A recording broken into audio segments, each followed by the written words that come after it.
It's 26 minutes past 4 on BBC Lincolnshire. William Wright on Drive Time. Now, I mentioned this earlier on. Pet owners will get this, will understand this straight away. Others may not get this straight away. Sue Machin from Boothby Grafo has lost her cat. Her cat is called Oliver. Now, we spoke about this back in December after she called in Animal Search UK to help look for it. But Oliver is still missing, and Sue has done what more and more people in this situation do, apparently, these days, consult a psychic. She's gone that way as well. And this afternoon, Animal Search UK is back in the area. At the moment, there is RAF Digby in that area. Tom Watkins is from that organisation. Tom, just to explain what you do, what are you planning to do here over the next few days? Okay, William, thank you. Yeah, what we're trying to do and achieve over the next 2 or 3 days is to raise awareness that Oliver's still missing with families in the Lincolnshire area, and basically encourage them to come forward if they know of anyone that adopted a cat back in October that looks like Oliver, anything they've heard on the grapevine about what could have happened to Oliver. They can ring us in confidence, anonymously if necessary, and tell us good or bad news in an attempt to get an answer for Sue, really, who's really keen and getting increasingly desperate for news about where Oliver could be. Well, just explain, you are Animal Search UK as a business. Yes, people have that's right. People have to pay. They get to the stage and they might think we'll pay you to come in and help. Yes, yeah. I mean, our website, which is used by about 1,000 people each month to display and advertise a missing or found pet, is free of charge. However, the search team, where we go and do inquiries, speak to people on door-to-door, etc., is something you can pay for if you wish, but it's entirely optional. And I've seen a picture of the car. You're all in uniform. The car looks like a police car.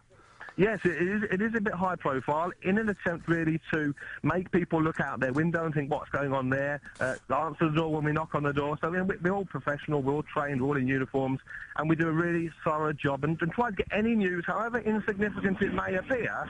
Someone might just say, oh, I saw a cat like that last week, and in fact, what we're saying to people is if they see a photo or a cat like Oliver, grab a photo on their mobile phone or their camera, and then we can go round, as we did this morning, to a house in Navenby and look at the photo of the cat that's been seen. Now, there is a look-alike to Oliver in Navenby, which is remarkable. We've seen the photo this morning as a result of our inquiries last night, and it's not the cat. But there's 3 things we're asking people to remember. Oliver, whose photo, as it happens, you can actually see in tomorrow's Lincolnshire Echo newspaper, has got a patch of tabby fur on his right eye. So we're saying to people, remember the 3 R's. If it's on his right eye, then it's a right cat, and ring us, please. 3 R's. I'm trying to work out, and don't take this the wrong way at all, the service you offer, I'm trying to work out whether it's good because people need you, or whether it's... For some people, they're going to be in a very distressed state, and we don't know what's happened to Oliver in this case. Yeah. And I just, are you preying on people in that distressed state and getting them to hand over money when actually nothing might come of it at the end? Yeah, I mean, all we know and all I can say in response to that really is that we have very good success rates. We come up with a lot of cats that have been found as a result of our inquiries that may not have been found otherwise. So it certainly is quite true. We do deal with owners that are potentially upset, emotional, but we provide a service which you don't have to use, which does have a good track record and is very professional and in many cases very effective. And so, our testimonials and people have said to us in the past, it's entirely...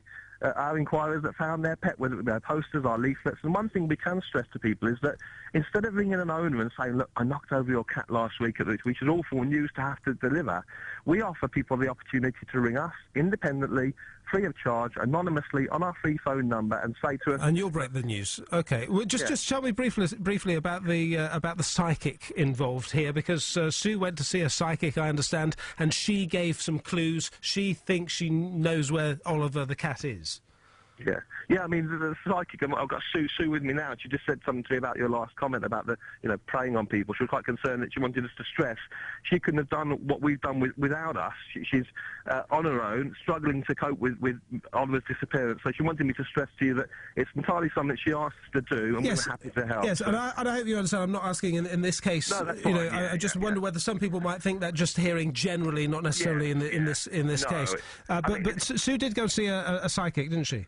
Yes, she did, and the psychic said to her, the most recent and relevant news is that Oliver may be with a family who are unaware he's actually missing. Now, if that is the case, the more families we can reach out to and tell that they should look at his photo in the Lincolnshire Echo, the better, or on our website, which is animalsearchuk.co.uk. So the psychic has said he is alive and well, somewhere with a family, and another psychic in India, on the other side of the world, is looking at his photo as we speak. Today was sent a photo to India to try and get a response from that psychic, or that better.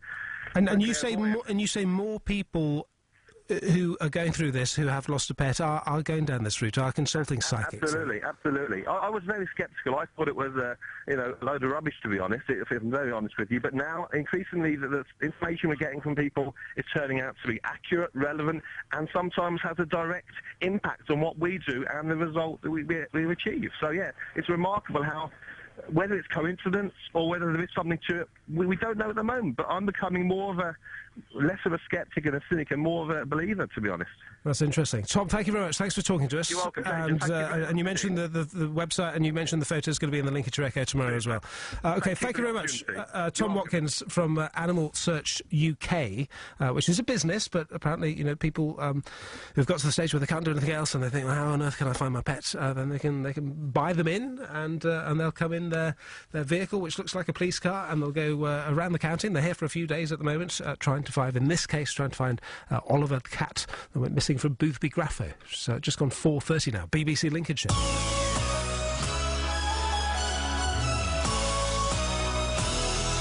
Let's go to the